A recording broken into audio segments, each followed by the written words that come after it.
What if I told you that one president pushed the American political system so close to its breaking point that experts feared a constitutional crisis was unfolding in real time? A crisis involving the White House, the Department of Justice, Congress, the courts, and a president determined to protect himself from a growing investigation. For months, the nation watched as political tensions escalated.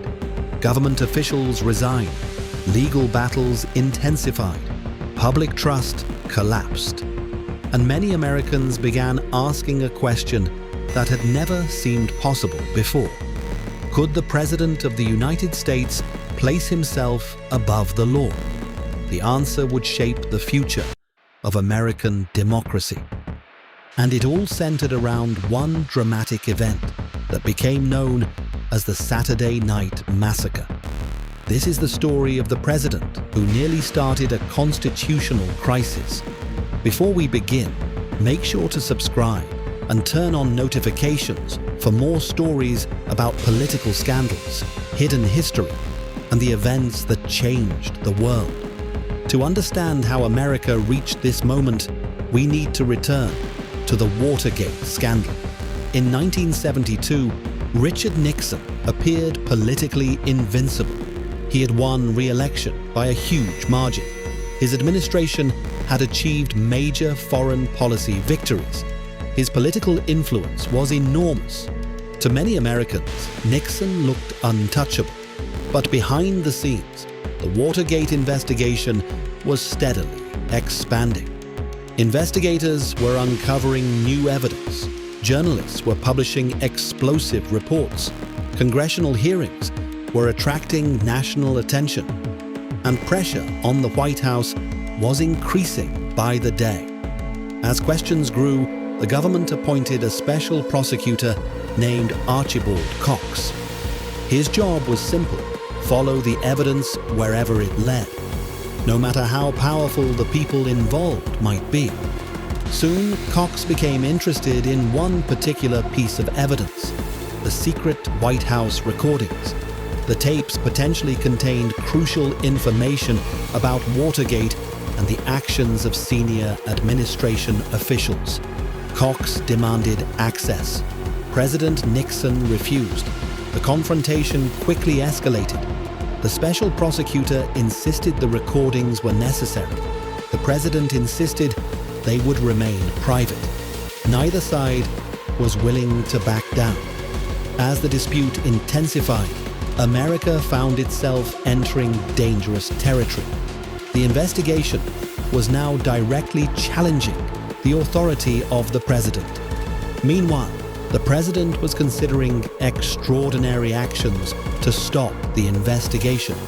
Then came October 20th, 1973, a night that would become one of the most controversial moments in modern American history. President Nixon ordered Attorney General Elliot Richardson to fire Archibald Cox. Richardson refused. Instead of carrying out the order, he resigned. The president then turned to Deputy Attorney General William Ruckelshaus. He received the same order, and he also refused. Rather than dismiss the special prosecutor, Ruckelshaus resigned as well. The situation was becoming unprecedented. Two of the nation's highest law enforcement officials had resigned rather than obey a presidential directive. Finally, the order reached Solicitor General Robert Bork. Unlike the others, Bork complied. Archibald Cox was fired. The event became known as the Saturday Night Massacre. The reaction was immediate. Americans were shocked. Newspapers published dramatic headlines. Political leaders condemned the decision. Thousands of telegrams and letters flooded Washington. Many citizens believed the president was attempting to interfere with an investigation that threatened his administration. Critics argued that Nixon had crossed a dangerous line.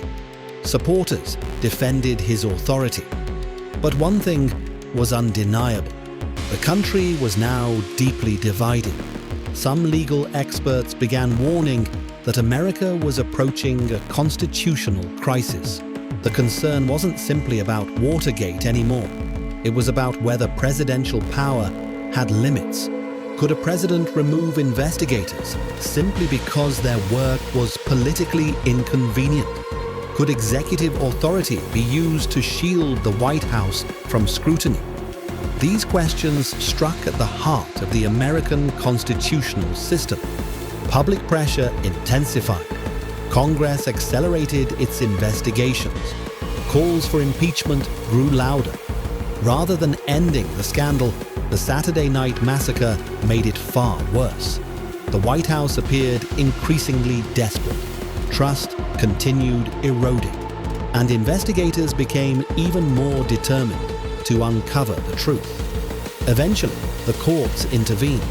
The Supreme Court ordered Nixon to release the White House tapes. When the recordings became public, they revealed damaging evidence connected to efforts to obstruct investigations. Political support rapidly disappeared. Even many Republican leaders concluded that Nixon could no longer survive politically. Faced with almost certain impeachment and removal from office, Nixon made a historic decision. On August 8, 1974, he announced his resignation. The following day, he officially left the presidency.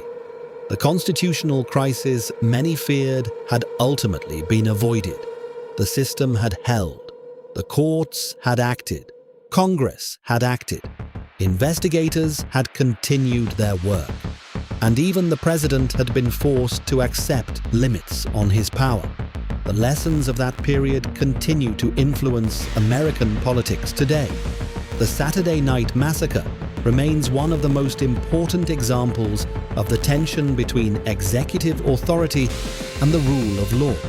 It serves as a reminder that democratic institutions are tested most severely during moments of crisis, and it demonstrates how fragile public trust can become when political leaders attempt to interfere with accountability. More than 50 years later, historians still study the event. Law students still analyze it, and political commentators still reference it whenever questions arise about presidential power. Because it was more than a political scandal. It was a test of the Constitution itself. And for a moment, the outcome was far from certain. What do you think? Did Richard Nixon's actions represent a legitimate use of presidential authority, or did they bring America dangerously close to a constitutional crisis? Let us know in the comments below. If you enjoyed this video, don't forget to like, subscribe, and share. And remember, the true strength of a democracy isn't measured during peaceful times. It's measured during moments when power is challenged and institutions are put to the test